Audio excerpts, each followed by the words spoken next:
ولذلك ادفعوا عن أنفسكم البلاء، إن الصدقة تطفئ غضب الرب وتقي مصرع السوء.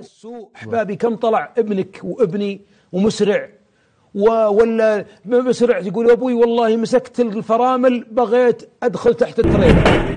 ما هو بحولك يا ولدي، ولا هو بأنك شاطر في السواقة، الله يجزاك خير.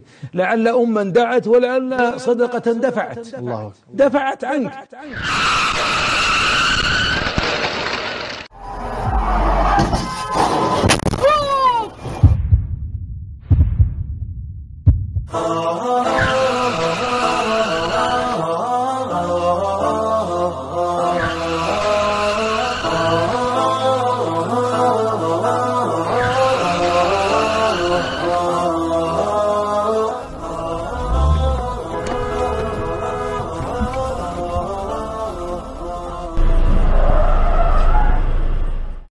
ولذلك يعجبني بعض الشباب يقول أنا أحفظ نفسي في الطريق بعد حفظ الله بالدعاء ثم بالصدقة.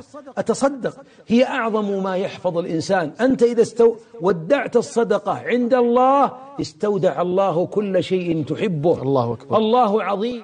قال صلى الله عليه وسلم: الصدقة تطفئ غضب الرب وتدفع ميتة السوء.